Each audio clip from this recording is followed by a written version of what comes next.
नमस्कार दोस्तों, स्वागत है आपका हमारी एक नई वीडियो में। कैसे हैं आप सब? आशा करता हूँ आप सभी अच्छे होंगे, स्वस्थ होंगे और अपने जीवन में मस्त होंगे। दोस्तों, मैंने आपको किस्सा और कहानी सुनाई थी सूरज की। कल ही की जो कहानी थी वो सूरज की कहानी, और सूरज की पत्नी का नाम सुनीता था। ये शायद मैं बताना भूल गया था। तो सूरज की पत्नी का नाम सुनीता। सुनीता का जो अफेयर था वो किसके साथ चल रहा था? जितेंद्र के साथ चल रहा था। ये बात तो जो है मैंने आपको कल बता दी थी, लेकिन आप एक चीज़ ये सोचिए कि एक औलाद जो कि घर की 3 औलादों में सबसे बड़ी औलाद है, और वह औलाद देख रही है अपने पिता का कत्ल होते हुए, तो उस औलाद के ऊपर क्या बीती होगी। जी हाँ दोस्तों, असल में बात क्या हुई है कि पुलिस ने जैसे कि पकड़ लिया जितेंद्र, सुनीता को और जो है उन बच्चों को। उसके बाद पूछताछ शुरू होती है, इन्वेस्टिगेशन आगे बढ़ती है। तो बच्चों से भी कुछ सवाल पूछे जाते हैं। अच्छा, बच्चों में जो सबसे बड़ा बच्चा होता है वो लड़का, वो जो है ऐसी कहानी सबके सामने पेश करता है जिससे सभी का क्या हो जाता है, दिल दहल उठता है। बात इनमें क्या हुई कि आज से 1.5 महीने पहले, लगभग जुलाई के समय, सूरज शाहजहाँपुर से अपने परिवार को लेके यहाँ आ जाता है। आ जाने के बाद भट्टे पर काम करता है जितेंद्र। वहाँ पे खुद भी कार्य कर रहा होता है, और जितेंद्र के पिता का क्या होता है, भट्टा होता है। अच्छा खासा सूरज पैसे ऐसे कमा रहा होता है। फिर जो है लगता है कि अब जो है हमें यहाँ से चले जाना चाहिए, क्योंकि भट्टे का काम अब हमारा नहीं हो पाएगा, बारिश का मौसम आ चुका है। ये बात कौन कहता है? सूरज कहता है जितेंद्र से। तब तक इन लोगों की एक गहरी दोस्ती हो चुकी होती है, और महीने 1.5 महीने के भीतर ही क्या हो जाता है, प्यार हो जाता है जितेंद्र और सुनीता को। कैसे? क्योंकि सूरज कई बार जो है जितेंद्र को अपने घर लाया होता है। और फिर सूरज ये भी कहता है कि यहाँ पे रह रहे हैं तो किराया भी देना पड़ रहा है, और नौकरी का भी कुछ अता पता नहीं है, कैसे जो है मेरा जीवन बीतेगा। तो जितेंद्र को ये था कि ये सुनीता दूर ना हो पाए, और सूरज को ये था कि मुझे काम मिल जाए। तो जितेंद्र ने कहा कि तुम चिंता ना करो, काम मैं तुम्हें दिलवाऊंगा। और रही बात तुम्हें रहने की, तुम एक काम करो, हमारे घर पर जो है एक कमरा खाली है ऊपर का, तुम वहाँ आके रह लो, किराए की चिंता ना करो, तुम आराम से जब पैसे हों तब दे देना। इस तरीके की बातें करी। इससे क्या फ़ायदा हुआ जितेंद्र को कि जो है वो सुनीता के करीब रहेगा, और सूरज को ये फ़ायदा हुआ कि उसकी नौकरी भी लग जाएगी, और उसके परिवार का जो है जीवन यापन भी हो जाएगा, और रहने का ठिकाना भी हो जाएगा। सूरज इस बात से क्या था, अनजान था कि सुनीता और जितेंद्र का आपस में क्या चल रहा है, चक्कर चल रहा है। ये सभी बातें अब क्या होता है कि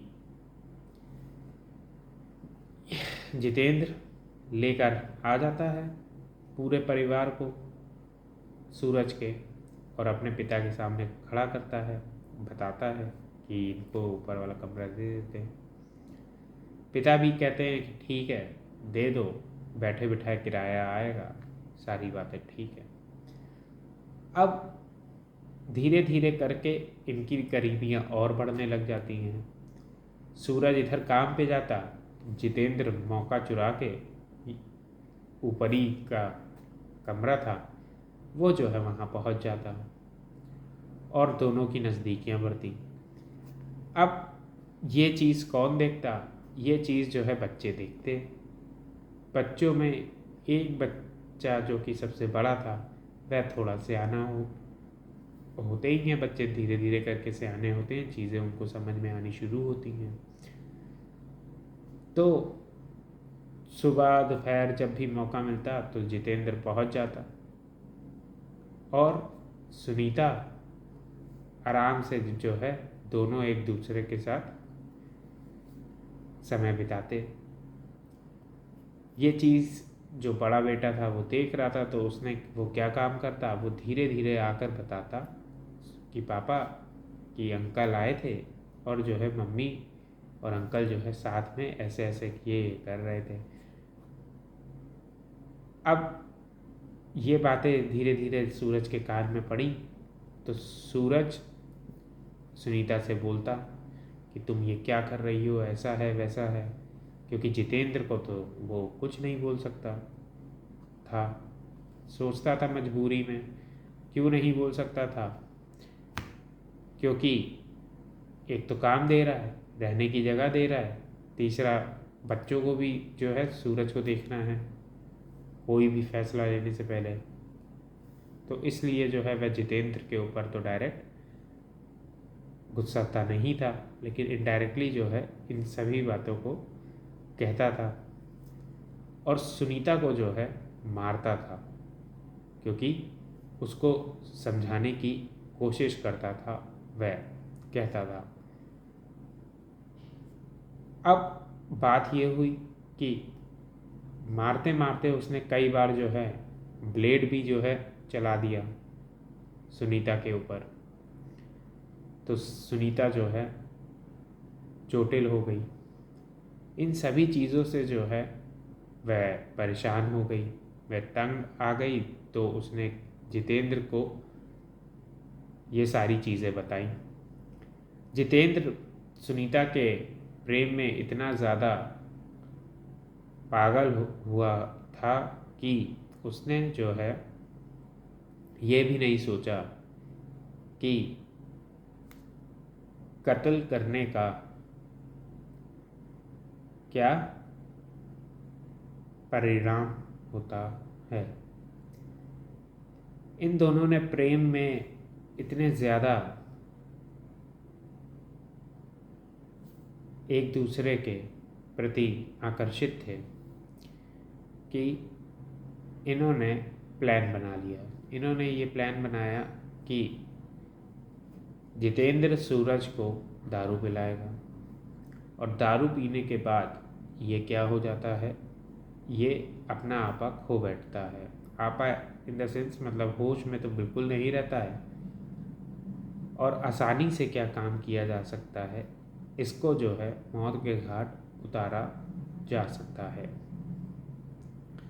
और कहानी इन लोगों ने जो है कहाँ से इंस्पायर हुए, ये इंस्पायर जो है मेरठ की मुस्कान से हुए।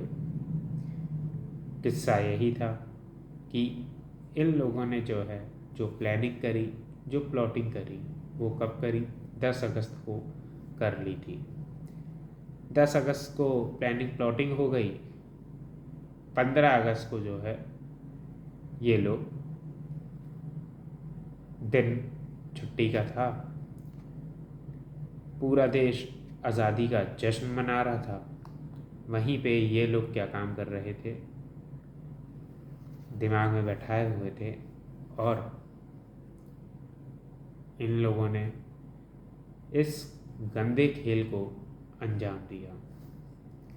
इन लोगों ने क्या काम किया कि सबसे पहले सूरज को बैठाया कि आओ आज पार्टी करते हैं। जितेंद्र दारू लेकर आता है, वहीं पर पार्टी करनी शुरू करते हैं सूरज के कमरे में। पार्टी शुरू होती है तो सुनीता भी कहती है कि आज मैं भी पीऊँगी, तो सुनीता भी पीती है।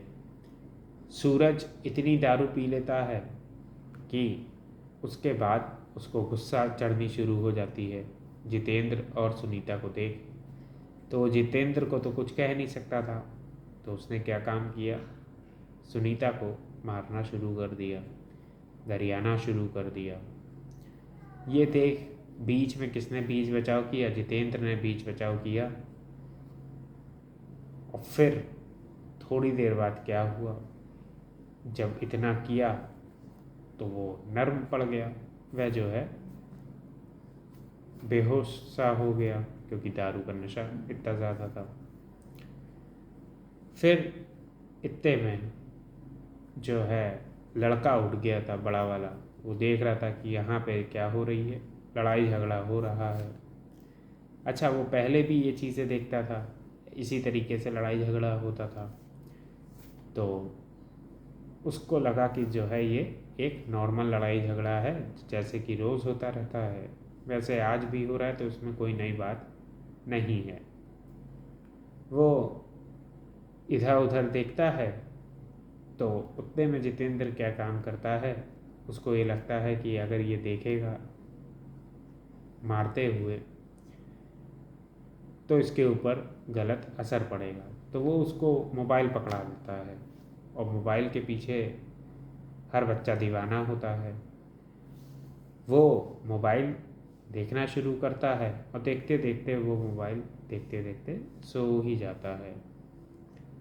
फिर वो सुबह उठता है तो सुनीता हड़बड़ाहट में होती है, जल्दी जल्दी सामान पैक कर रही होती है। तो वो पूछता है, ये बताओ पापा कहाँ हैं। अच्छा, जब बच्चा सोया था तो पापा जो है सामने पड़े थे, लेकिन जब वह उठता है तो पूछता है कि घर में अगर पापा नहीं है तो मम्मी को पूछेगा, मम्मी नहीं है तो पापा को पूछेगा, बच्चा पूछता ही है। तो कहाँ है, तो पता ये चलता है कि पापा जो है ड्रम में पड़े हुए हैं। तो पूछा ड्रम में क्यों हैं, कहने लगे तुम्हारे पापा जो है, पापा मुझे मारते थे, इसलिए पापा को हम लोगों ने मार डाला है। अब जो है पापा कभी नहीं आएंगे, अब हम लोग यहाँ से चल रहे हैं। और बच्चे को पूरी साफ साफ सच्चाई बता दी, बड़े वाले बच्चे को। क्या बीती होगी उस बच्चे के ऊपर, इस चीज़ का कोई अंदाज़ा नहीं लगा सकता। ये पूरी सच्चाई बता दी। उसके बाद ये लोग 16 अगस्त की सुबह ये लोग जो है वहाँ से फरार हो गए। फरार होते हैं और फरार होने के बाद ये भट्टे पे पहुँचते हैं। और 17 अगस्त को जो है इनको क्या होता है, 17 अगस्त को ये चीज़ न्यूज़ में आती है, क्योंकि 17 अगस्त को ही पुलिस जो है उस घर पहुंचती है और धीरे से ये चीज़ न्यूज़ में आती है। उसके बाद चीज़ें सामने आती हैं, ये लोग फरार होते हैं। भट्टे का जो मालिक होता है, जिस भट्टे पर ये कार्य मांगने गए थे, वो इन सभी चीज़ों से क्या हो जाता है, अवगत हो जाता है। और वह इन सभी को क्या करता है, इन सभी के ऊपर नज़र रखकर पुलिस को खबर दे देता है। पुलिस आती है, इनको पकड़ती है, और फिर बाकी की कहानी मैंने आपको सुनाई ही थी। तो अब ये चीज़ पूछताछ में, इन्वेस्टिगेशन में इनसे पूछा गया, सुनीता से, तो कहती हैं कि ये मुझे क्या करता था, ये मुझे मारता था, पीटता था, कोसता था, भद्दी भद्दी गालियाँ देता था। तो इस वजह से मैं जो हूँ इतना ज़्यादा इससे झेल गई थी कि मैंने जो है इसको रास्ते से हटाना ही क्या समझा, सही समझा। साथ ही साथ जितेंद्र मुझसे प्यार करता था, मैं भी उससे प्यार करती थी। और जितेंद्र की पत्नी तो जो है 11 साल पहले ही इस दुनिया को छोड़ के चली गई थी। वह अपने पत्नी को ढूंढ रहा था और सुनीता के रूप में उसे पत्नी मिली, पर सुनीता के पति को, सूरज को मारने में सुनीता ने ही अहम योगदान निभाया। जितेंद्र और सुनीता की जो है ज़िंदगी बर्बाद होकर रह गई, और ख़ासकर जो असल में ज़िंदगी बर्बाद हुई वो किसकी हुई? वो उन 3 मासूम बच्चों की हुई जो कि अभी इस दुनिया को किसी भी एंगल में देख ही नहीं पाए, बल्कि उन्होंने दुनिया का वह कड़वा सच देख लिया जो कि असहनीय है। खासकर बड़े वाले लड़के ने तो देखा ही, अपनी आंखों से वह चश्मदीद रहा, बाकी 2 तो नादान हैं।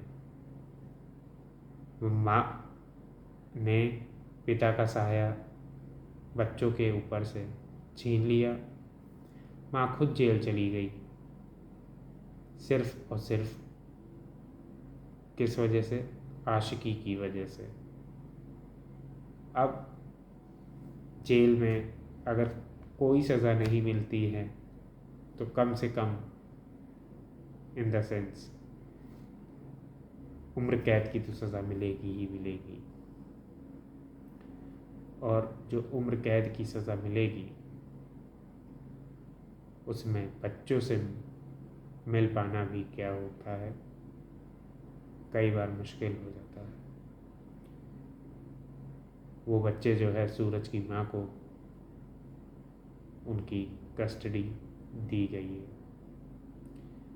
ये सभी था अपडेट इस केस को लेकर। अब मिलेंगे किसी और किस्सा और कहानी में। इस तरीके के केस जो हमारे लोगों के आपके सामने आते हैं, ये हमारे समाज की वह कड़वी सच्चाई को दर्शाते हैं जिसमें इंसान ये भूल जाता है कि प्रेम कौन करता है, पति या दूसरा आशिक। लोग कुछ पल की खुशियों को क्या कर रख देते हैं, उस कुछ समय की खुशियों को अपने सिर माथे चढ़ा लेते हैं, और जो इतना समय लोगों के साथ बिताया होता है वह समय भूल जाते हैं। इन सभी चीज़ें को देखते हुए जीवन में कितनी कठिनाइयाँ हैं वह दिखाई देती है। मिलेंगे दोस्तों अब किस्से, नई किस्सा और कहानी में। तब तक के लिए नमस्कार।